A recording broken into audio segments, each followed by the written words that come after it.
بسم اللہ الرحمن الرحیم۔ السلام علیکم ورحمۃ اللہ وبرکاتہ۔ میں امید کرتا ہوں کہ آپ سب خیریت سے ہوں گے اور اللہ تعالیٰ سے دعا کرتا ہوں کہ اللہ تعالیٰ آپ کو سدا خیر و عافیت کے سائے میں رکھے۔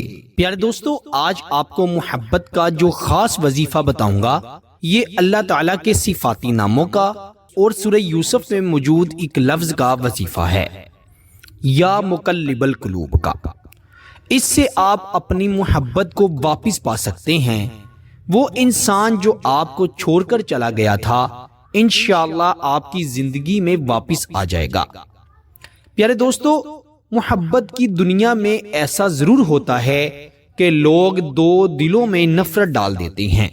اگر آپ کا محبوب آپ کے ساتھ مخلص نہیں ہے، آپ کو ڈر ہے کہ وہ آپ سے بے وفائی کر رہا ہے یا بے وفائی نہ کر دے، تو اس وظیفے کی برکت سے آپ اسے اپنا وفادار بنا سکتے ہیں۔ اور وہ شخص جو آپ کو چھوڑ کر چلا گیا ہے یا آپ کو چھوڑ کر جانے کے بہانے تلاش کرتا ہے، روز آپ سے کسی نہ کسی بات پر منہ بنا لیتا ہے، ناراض ہو جاتا ہے، بس وہ آپ سے دور جانا چاہتا ہے، تو اس وظیفے سے آپ اسے باندھ کر اپنے پاس رکھ سکتے ہیں۔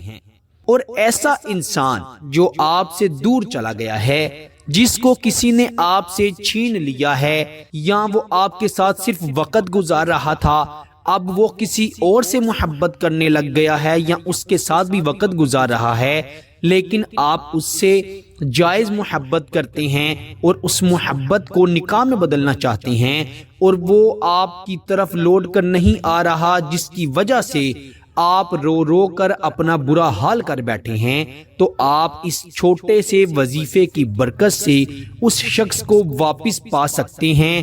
اسے آپ کھینچ کر بلکہ گھسیٹ کر اپنے پاس لا سکتے ہیں۔ یہ وظیفہ اتنا بامجرب، اتنا طاقتور وظیفہ ہے اور اتنا جلالی ہے کہ ادھر آپ پڑھتے جائیں گے، ادھر اس شخص پر یہ وظیفہ اثر کرتا جائے گا۔ ابھی آپ کا وظیفہ مکمل ہی ہوگا کہ اس شخص کا آپ کو میسج یا کال آ جائے گی۔ اگر اس نے آپ کا میسج دیکھ لیا ہے لیکن جواب نہیں دیتا، انشاءاللہ وہ آپ سے بات کرنے پر اس حد تک مجبور ہو جائے گا کہ اگر وہ آپ سے بات نہ کرے، محبت نہ کرے، تو وہ سخت علیل ہو جائے گا، بیمار ہو جائے گا۔ میرے دوستو، یاد رکھیں، اس وظیفے کی سب سے اولین اور سب سے سخت شرط یہی ہے کہ آپ نے اسے غلط مقصد کے لیے ہرگز بھی نہیں پڑھنا۔ بیوی ہے، اپنے شوہر کو اپنے قابو میں کرنا چاہتی ہے، شوہر بات بات پر لڑائی جھگڑا کرتا ہے، شوہر بیوی کو مارتا پیٹتا ہے، دوسروں کی باتوں میں آ کر اپنی بیوی سے زبان درازی کرتا ہے، تو آپ اس وظیفے کو پڑھ کر اپنے شوہر کو اپنے قابو میں کر سکتی ہیں، اس کی محبت کو پا سکتی ہیں۔ بیوی ہے، اپنے شوہر کی نافرمان ہے، بات بات پر لڑائی جھگڑا کرتی ہے، زبان درازی کرتی ہے، حکم عدولی کرتی ہے، کوئی بات نہیں مانتی، تو اپنی بیوی کو ہمیشہ کے لیے اپنے قبضے میں کرنے کے لیے، اپنا فرما بردار بنانے کے لیے اس وظیفے کو پڑھ کر آپ دیکھیے گا کیسے وہ آپ کی فرما بردار ہوتی ہے۔ پھر جس شخص سے نکاح کرنا چاہتے ہیں، جس سے محبت کرتے ہیں، شادی بھی کرنا چاہتے ہیں، وہ شخص نہیں مان رہا، پہلے تو مانتا تھا لیکن اب بھاگتا ہے یا بھاگ گیا ہے، چھوڑ گیا ہے، اسے واپس اپنی زندگی میں لانے کے لیے، محبت کی شادی کرنے کے لیے، نکاح میں لانے کے لیے اس وظیفے کو پڑھا جا سکتا ہے، انشاءاللہ بڑا فائدہ ہوگا۔ اس کے علاوہ بہن بھائیوں کے درمیان محبت پیدا کرنا چاہتے ہیں، رشتہ داروں کے درمیان، دوست احباب کے درمیان جائز محبت پیدا کرنا چاہتے ہیں، نیک محبت ڈالنا چاہتے ہیں، تو اس وظیفے کی برکت سے انشاءاللہ جیسا چاہیں گے ویسا ہی ہوگا۔ بڑا آسان، بڑا مجرب وظیفہ ہے۔ آئیے وظیفے کی طرف بڑھتے ہیں۔ وظیفے کو باوضو ہو کر پڑھنا ہے۔ خواتین نے اپنے خاص دنوں میں اس وظیفے کو نہیں پڑھنا، اجازت نہیں دے رہا۔ باوضو ہو کر، پاک صاف ہو کر یہ وظیفہ پڑھا جائے گا۔ سب سے پہلے تو آپ نے وظیفے کے لیے باوضو ہو جانا ہے اور آپ کے پاس اگر آپ کے محبوب کی تصویر ہے، شوہر یا بیوی کی تصویر ہے، تو اس کو دیکھتے ہوئے یہ وظیفہ آپ نے پڑھنا ہے۔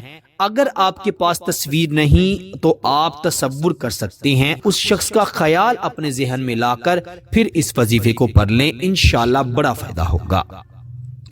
آپ نے سب سے پہلے ایک مرتبہ درود ابراہیم پڑھنا ہے جو ہم نماز میں پڑھتے ہیں۔ اللہم صلی علی محمد وعلی آل محمد کما صلیت علی ابراہیم وعلی آل ابراہیم انک حمید مجید۔ اللہم بارک علی محمد وعلی آل محمد کما بارکت علی ابراہیم وعلی آل ابراہیم انک حمید مجید۔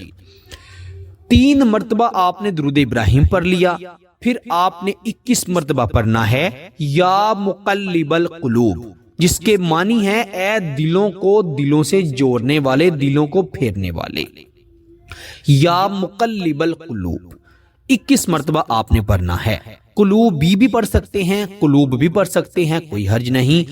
یا مقلب القلوب آپ نے جب 21 مرتبہ پڑھ لیا، پھر آپ نے 3 مرتبہ اس شخص کا نام لینا ہے جس کی تصویر پر یا تصور میں آپ نے یہ وظیفہ پڑھا، اور اس کی تصویر پر دم کر دینا ہے، پھونک مار دینی ہے۔ پھر آپ نے 21 مرتبہ اللہ تعالیٰ کے 2 صفاتی نام یا ودودو یا قابضو، یا ودودو اے محبت کرنے والے، یا قابضو اے ہر چیز پر قابض، یا ودودو یا قابضو 21 مرتبہ پڑھ کر پھر آپ نے 3 مرتبہ اس شخص کا نام لینا ہے اور اس کی تصویر پر پھونک مار دینی ہے، دم کر دینا ہے، اور آپ نے اسے 3 بار حکم دینا ہے کہ میرے پاس چلے آؤ، میں تم سے محبت کرتا ہوں یا کرتی ہوں، میرے فرما بردار ہو جاؤ۔ 3 بار آپ نے اس کو ایسے حکم دے کر پھر 3 مرتبہ درود ابراہیم پڑھنا ہے، اور اللہ تعالیٰ سے دونوں ہاتھوں کو اٹھا کر رو رو کر اپنے گناہوں کی معافی مانگنی ہے، اور پھر اس شخص کو مانگنا ہے۔ آپ نے دعا میں یہ لفظ ضرور کہنے ہیں، اے میرے اللہ، تجھے تیرے پیارے حبیب کا واسطہ ہے، تو میرے محبوب کا دل میری طرف پھیر دے، اس کے دل میں میرے لیے جائز اور نیک محبت پیدا کر دے، اور ہمیں ایک دوسرے کے ساتھ نکاح میں جوڑ دے۔ اگر میاں بیوی کے لیے پڑھ رہے ہیں تو اے اللہ ہم دونوں کے درمیان ایسی محبت پیدا کر دے جو کبھی ختم نہ ہو۔ اے اللہ ہمیں معاشرے میں دنیا و آخرت میں سرخرو کر دے، آمین ثم آمین۔ اتنی سی دعا آپ نے کرنی ہے، اور آپ جو مانگنا چاہتے ہیں مانگے، جو اپنے رب سے رحمان و رحیم اللہ سے دعا کرنا چاہتے ہیں کریں، میرا اللہ بڑا غفور و رحیم ہے، وہ دعا کو ضرور قبول فرمائے گا۔ آپ نے اس وظیفے کو کم از کم 7 دن ضرور پڑھنا ہے۔ نیت آپ نے 7 دن کی کرنی ہے اور 7 دن پڑھنا ہے۔ کام تو انشاءاللہ پہلے ہی دن اس وظیفے کی برکت سے آپ کا ہو جائے گا، لیکن اگر آپ 7 دن اس وظیفے کو لگاتار پڑھیں گے تو یہ آپ کے لیے انشاءاللہ آگے بڑا فائدہ مند ثابت ہوگا۔ آئندہ آپ ہر قسم کے شیاطینی وسوسوں سے، حاسدوں کے حسد سے اور نظر بد سے محفوظ رہیں گے۔ اللہ تعالی ہم سب پر اپنے کرم کی، اپنے فضل کی اور اپنی رحمتوں کی برسات عطا فرمائے۔ اللہ تعالی ہمیں اپنے سوا کبھی بھی کسی کا محتاج نہ کرے، ہمیشہ اپنے در کا محتاج رکھے، اور اللہ تعالی ہم سب کی نیک دلی جائز خواہشات کو اپنے کرم سے، اپنے فضل سے پورا فرمائے، آمین ثم آمین۔ میرے پیارے دوستو، اس وظیفے کی خاص اجازت کے لیے ویڈیو کو ضرور لائک کریں، چینل پر نئے ہیں تو چینل کو بھی ضرور سبسکرائب کریں۔ انشاءاللہ آپ سے اگلی نئی ویڈیو میں ضرور ملاقات ہوگی، تب تک کے لیے اپنا بہت سارا خیال رکھیے گا، اور بندہ ناچیز کو اپنی دعا میں ضرور یاد رکھیے گا۔ اللہ حافظ۔